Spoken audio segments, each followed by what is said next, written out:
নমস্কার বন্ধুরা, আমার রান্নাঘরে আপনাদের সবাইকে স্বাগত। আজ আমার রান্নাঘরে বানানো হচ্ছে ছানার পায়েস। ছানার পায়েসটা বলতে পারেন মানে ইচ্ছা না থাকা সত্ত্বেও বানাতে হলো, কেন কি দুধ জাল দিতে গেলাম না, ফেটে গেল। এটা সকালেই হয়েছিল, তবে সকালে ছানাটা ফেটে গেল, এটা রেখে দিয়েছিলাম, তো এখন রাত্রেবেলায় বানাচ্ছি। আপনাকে আমি ছানাটা দেখাই। দেখছেন কত তেল। সকালে একটু জাল দিতে দেরি হয়ে গেছিলো বলে এটাতে বানাবো এখন রসমালাই। বেশ অনেকটাই আছে।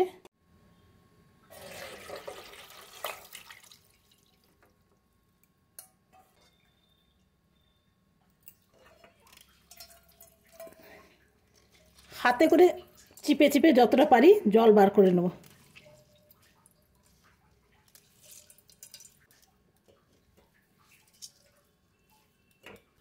ভালো করে হাতে চিপে নিয়ে দেখুন একদম ঝুরঝুরে হয়ে গেছে।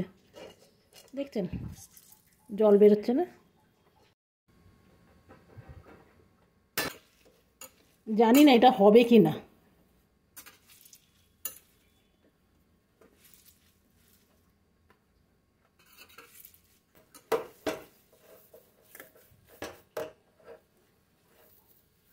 বেশ অনেকক্ষণ মাখা হয়ে গেছে। এরপরে এখানে আমি 1 চামচের মতন একটু ময়দা দেবো। 1 কিলো দুধে আমি 1 চামচের মতন ময়দা দেবো। এই যে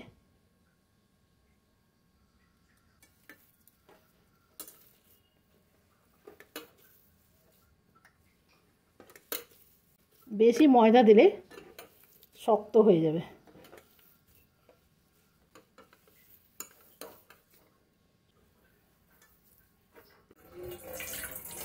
এইখানে একটু চিনির রস করতে দেবো। মিষ্টিটা সবাই পছন্দ অনুযায়ী করলে হয়, তবে আমি না এখানে খুব একটা মিষ্টি দেব না, কেন কি আবার দুধের মধ্যে মিষ্টি পড়বে, সেই জন্য এখানে একদম অল্প মিষ্টি দেবো। এই বাটিটার হাফ বাটি দিলাম। একটা গোটা এলাচ ফাটিয়ে দিলাম।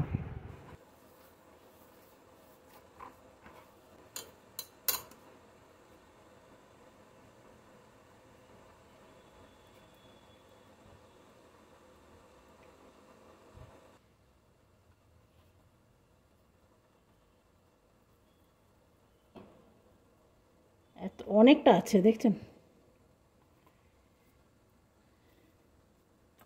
যখন প্রথম প্রথম এগুলো বানাতাম না, বিশ্বাস করবেন না, সব ঘেঁটে যেত। করতে করতে করতে করতে আপনার হাত খুলবে। একদিন করলেই হবে না, করতে করতে হবে। তো চলুন এগুলো আমি করে নিই।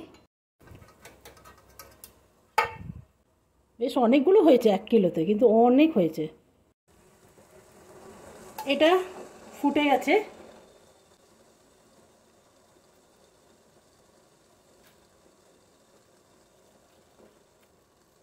একটা একটা করে ছাড়তে হবে, কিন্তু একসাথে সব ছেড়ে দিলে মুশকিল। আমরা তো রোজ বানাই না, রোজ বানালে একদম হাত বসে যাবে।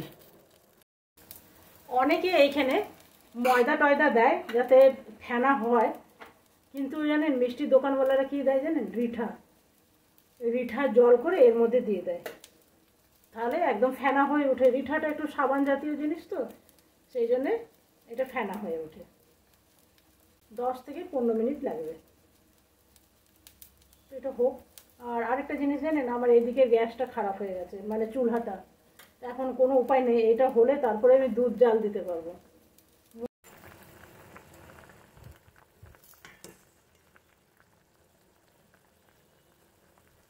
তবে এখনও হবে, দেখবেন কত ঘি বেরিয়েছে। তাও দেখুন কত ঘি বেরোচ্ছে। এগুলো মাঝে মাঝে হালকা হালকা আপনাকে চালাতে হবে। মিষ্টিটা জানেন একদম ঠিক আছে। এইখানে আমি একটু গরম জল দেবো, মাঝে মাঝে গরম জল আপনাকে দিতে হবে। জলটা কম হওয়া যাবে না। এটা আমার হয়ে গেছে, এরপরে অফ করে দেবো। একদম নরম হয়ে গেছে। এইখানে দিয়ে দেবো দুধ।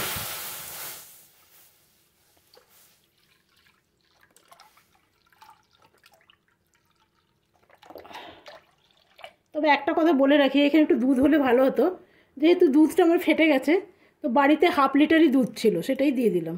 যা হবার হবে, আর কি করা যাবে।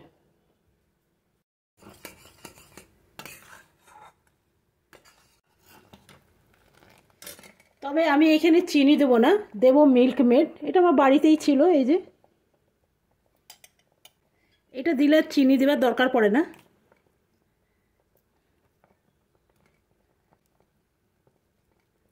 বেশি নেই, 2 চামচের মতন আছে।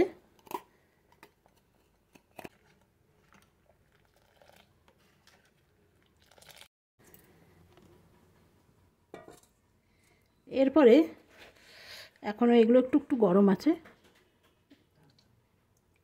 হাতে করে চিপে নেব, যতটা বেরোয় আর কি। এখানে দিয়ে দেবো।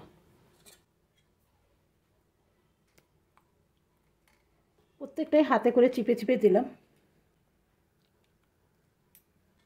এক একটা বেশ বড় হয়েছে।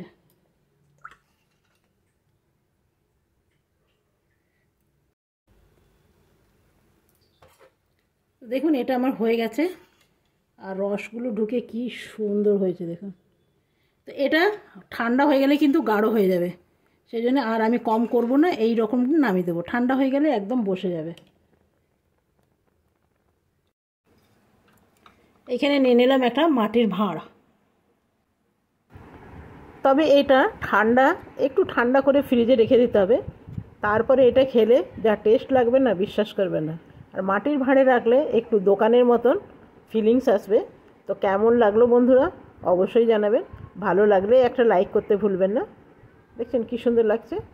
আগামীকাল আসবো আবার নতুন রেসিপি নিয়ে। আপনারা সকলে ভালো থাকবেন, সুস্থ থাকবেন। Thank you. আর যদি ভালো লাগে এটা লাইক করুন, সাবস্ক্রাইব করুন, আর আমার পাশে থাকুন। ধন্যবাদ।